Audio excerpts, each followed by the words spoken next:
Expert Para kanalından hepinize merhabalar arkadaşlar. Bugünkü videomuzda Bitcoin'in yön analizine yine hızlıca bir göz atacağız.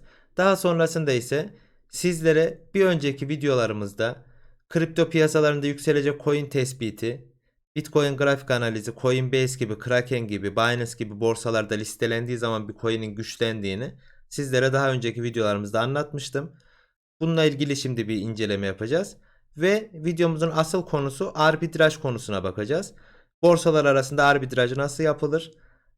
Bunun sizlere avantajları nelerdir? Bunlar hakkında bilgilendirme videomuzu çekeceğiz. Hepinize iyi seyirler dilerim arkadaşlar. Arkadaşlar Bitcoin'in yön grafiğine baktığımız zaman yine destek ve direncimiz arasında gidip geldiğini görüyoruz.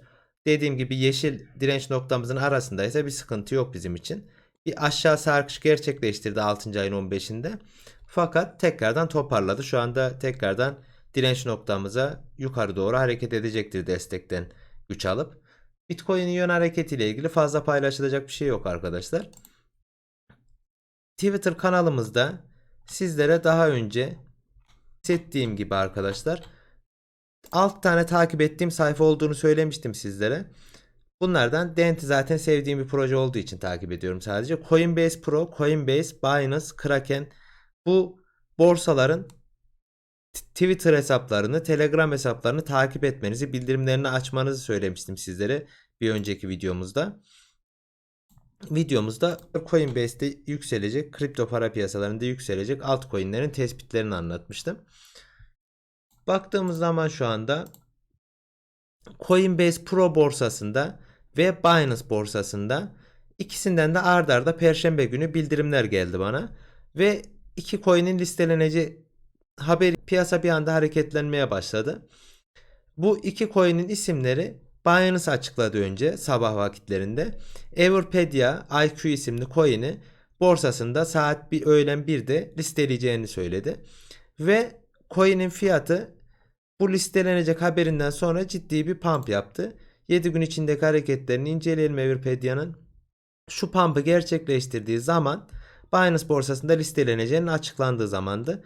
Ve fiyat bir anda 0.001924 dolardan bir anda 0.003172 dolar seviyelerine çıktı. Ve Binance'da listelenmesinin akabinde fiyat tekrardan bir düşüşe geçti. Dengeye gelmeye başladı. Ama tabi şuradan market pazarlarına baktığımız zaman CoinTiger'da, MXC'de gibi borsalarda listeliydi o sırada. Binance'da listeli değildi. Bancor Network, OKEX gibi borsalardan hemen hızlı davranan arkadaşlar alımını gerçekleştirdi ve fiyatlandıktan sonra saat öğlen 1 olmadan çıkışını gerçekleştirdi ve kar marjını almış oldu bazı kişiler. Tabi bu borsaların bazılarında hesaplarınızın olması gerekiyor. Özellikle altcoin'lerden bu çok fazla bilinen projeler olmayan projeler CoinTiger'da ve MXC'de listeli oluyorlar genelde. Özellikle MXC borsasında. MXC benim de sevdiğim bir borsa. Şimdiye kadar bir sorun yaşamadım para çekimlerinde. Ve hesap doğrulamasını, kimlik doğrulamasını yapmasanız bile 5 Bitcoin'lik günlük çekim hakkı veriyor size. Sadece 2 FA'yı Google doğrulamanızı açtığınız takdirde size bu çekim hakkını tanıyor borsa. Ve Everpedia isimli coin'imiz OKEX borsasında da Bitfinex borsasında da vardı. Dediğim gibi hızlı davranan arkadaşlar karını aldılar. Zaten haber geldiği anda bir pump yemişti, bir yükseliş gelmişti. Fakat şu seviyelerde yani orta seviyelerinde pump'ın yakalayan arkadaşlar şu zirve seviyesinde satıp karlarını aldılar. Ve asıl önemli o günün bombası yani Perşembe gününün bomba olayı Compound isimli coin'di. Ve gerçekten piyasaya bomba gibi düştü bu haber. Takip eden arkadaşlar özellikle dediğim gibi bu Coinbase Pro, Coinbase, Binance, Kraken bu borsaları kesinlikle bildirimleriniz açık olsun. Çünkü o anda sizin haberiniz olmasına imkan yok. Coinbase Pro'dan bana bir bildirim geldi. Ve Compound isimli coin'in listeleneceği haberi geldi. 18 Haziran'da gördüğünüz gibi. Haberin geldiği saatte öğleden sonra 4. Yani akşam 4 sıralarında. Ve bu coin daha piyasaya yeni giren bir coin'di. Yani piyasada belli bir fiyatı olan bir coin değildi. Şu anda da gördüğünüz gibi 24. sıraya yerleşmiş durumda. 10 milyon adet arzı var, toplam arzı. Ve fiyat Coinbase Pro'da listeleneceği açıklanmadan önce 75 dolardı. Şu anda gördüğünüz gibi 225 dolar seviyesinde. Zaten coin daha listeleneli 7 günden az olduğu için ondan dolayı şu kısımdan bakabiliriz. 64 dolardan piyasaya girdi coin. 64 dolardan sonra Coinbase'de listelenecek haberi geldikten sonra 138 dolara bir fırlama gerçekleştirdi. Ve ciddi seviyede 221 dolara bir hareket yaptı. Ve bu coin pazartesi günü listelenecek. Şu anda Coinbase Pro'da. Pazartesi günü listeleneceğinden dolayı önümüzde geniş bir alan vardı. Rahat değerlendirilebilecek. Ve o anda bana bu haber geldikten sonra ben hemen marketlerinde hangi marketlerde listeli olduğuna girdim. Ve şansıma MXC borsasında listeliydi. FTX de daha sonradan listelendi. Bugün listelendi. Fakat MXC borsasında benim hesabım olduğundan dolayı Hotbit borsasında da hesabım var. CoinTiger'da da hesabım var. Yani bu altcoin'lerin genelde listelendiği borsalar. Bunların üçünden de çekim yaptım. Bir sıkıntı yaşamadım. FTX borsasında da bir sıkıntı yaşamadım ama o anda FTX'te listeli değildi. Poloniex borsasında da hesabım var benim. Fakat ben tercihimi MXC borsasına yana kullandım ve MXC'den hemen o anda alımımı yaptım haber geldikten sonra. Ve bu haber geldikten sonra sizin hızlı alabilmeniz için şunu takip etmeniz gerekiyor. USDT çekecekseniz başka bir borsaya bunun en hızlı geçen yoluyla çekmeniz gerekiyor. Mesela Tron ağ üzerinden bir doğrulamayla USDT transfer oluyor. Fakat Ethereum ağ üzerinden ERC20 dediğimiz ağ üzerinden Ethereum 12 ağ onayından sonra geçiyor. Ondan dolayı ben hemen Tron'un ağı üzerinden USDT'lerimi aktardım. Tabi özellikle dikkat etmeniz gerekiyor. Karşı taraftaki borsanın da USDT'de Tron'u desteklemesi gerekiyor. Ve Binance borsasındaydı benim o andaki param. Ve MXC borsasına hemen transferi gerçekleştirdim ve çok çabuk şekilde geçti. Tron üzerinden gerçekleştirdiğimden dolayı. Ve o anda 95 dolardan bu coin'e giriş yaptım. Daha sonrasında coin 200 dolara çıktı MXC borsasında. 200 dolardan satışımı gerçekleştirdim. Bir saat içerisinde tekrardan coin 95 dolara düştü. 95 dolardayken ben tekrardan alım yaptım. Daha sonrasında ise belki yaptığım hatalardan tekrardan bir tanesiydi fakat karımı fazlasıyla almış oldum. 95 dolardan aldıktan sonra 115 dolardan Poloniex borsasından bozdurdum bu coin'i. Yine kar ettim fakat normalde pazartesi listeleneceğini bildiğim halde ben bu fiyatları göreceğini tahmin ediyordum. Fakat bekletmedim risk almamak adına. Bu tekrardan 225 dolara bugün itibariyle çıktı. Ve şöyle bir şey var. Arbitraj konusuna giriş yapalım şimdi. Arbitrajda bu arkadaşlar kısaca yani anlattığım kısım. Şimdi siz bir borsadan bir coin'i aynı coin MXC borsasından 95 dolara alıyorsanız ve aynı anda Poloniex borsasında bu coin 115 dolara satılıyorsa siz bunu ucuz olan yerden alıp pahalı olan borsaya gönderip sattığınız zaman aradaki kur farkından dolayı kar elde edersiniz. Fakat şöyle de bir şey var. Siz coin'i çekerken özellikle dikkat etmeniz gereken işlem ücreti düşük olan coin'ler üzerinden aktarmanız ve hızlı olan coin'ler üzerinden aktarmanız o anda para transferinin çabuk gerçekleşmesi açısından çok önemli.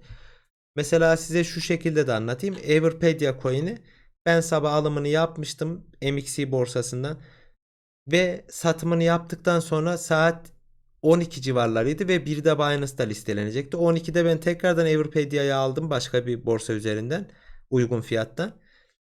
Daha sonra fiyat saat 1'e doğru artmaya başladı. Ben bu coin'in çekim talimatını 12'de başka bir borsaya verdim. Fakat borsada o anda ağ tıkanıklığı yaşandığından dolayı EOS'ta bir saat gibi bir gecikmeli transferim gerçekleşti. Ve o arada Binance'da coin listelenmiş oldu. Listelendiği için fiyat aşağıya düşmeye başladı. Benim transferim gerçekleşene kadar coin aşağıya indiğinden dolayı benim orada ufak bir zararım oldu. Normalde kar alacakken zararım oldu. Ama ilk transferimde karımı almıştım. O yüzden bir geniş bir aralık olması gerekiyor. Biraz 3-4 saat gibi arasında listelenme saatiyle ki siz o arada rahat rahat hemen transferlerinizi hızlı hızlı gerçekleştirmeniz gerekiyor. Arbitraj konusuna tekrardan dönecek olursak Compound üzerinden anlattım bu olayı size. Mesela Bitcoin ya da Ethereum üzerinde de bu olay çoğu zaman gerçekleşiyor. Bitcoin'e mesela baktığımız zaman şu şekilde listelendiği marketlere bakıyorum.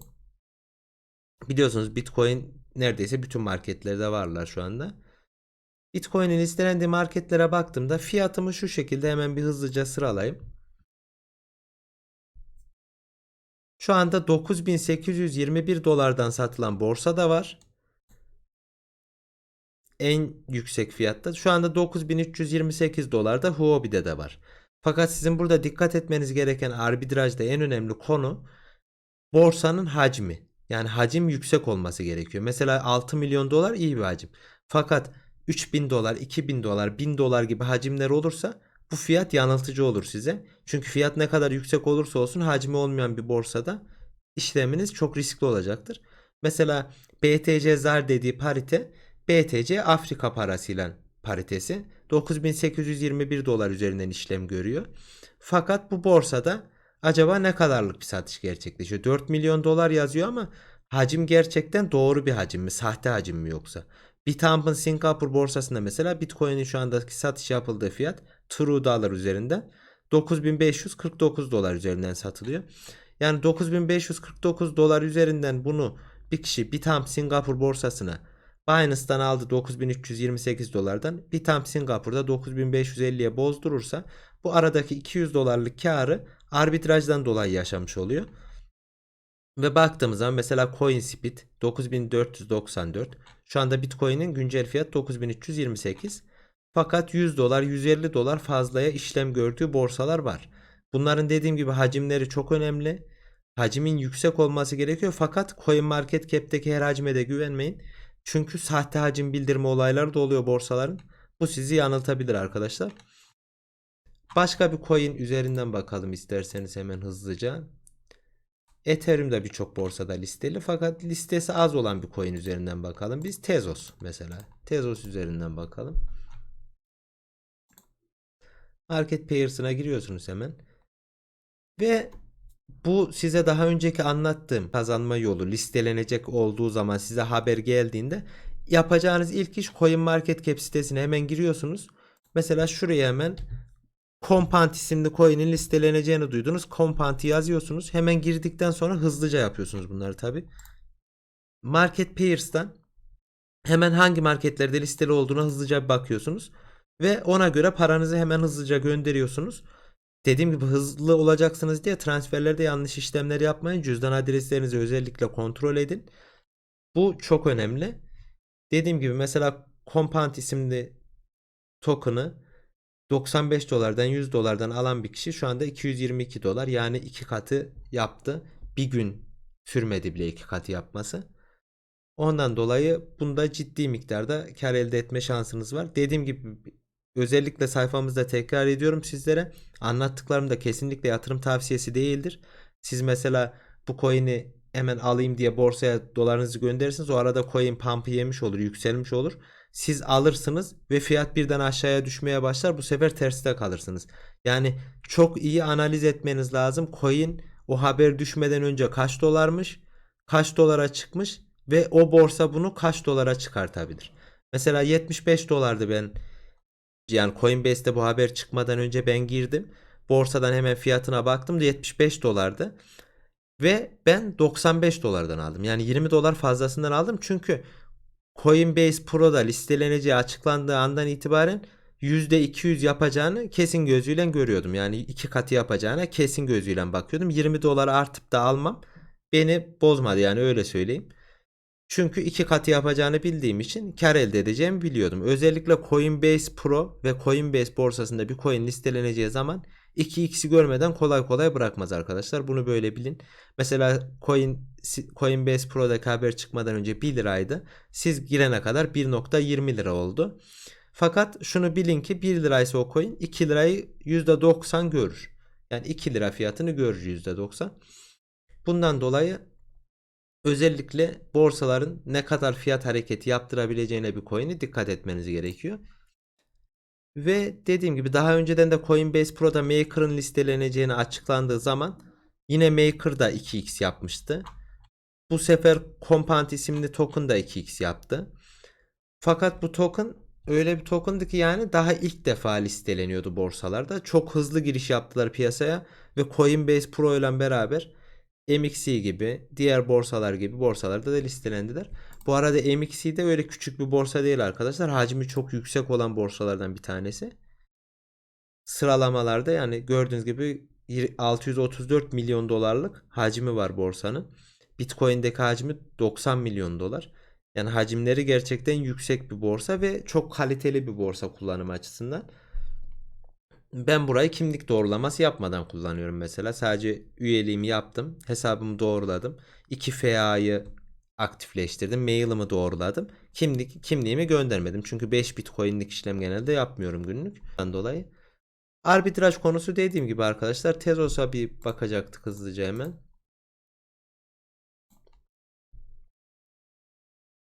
Bu arada açıklayacağım şeyler olduğu zaman mecbur araya giriyor konunun arasına. Spontane geliştiği için videomuz.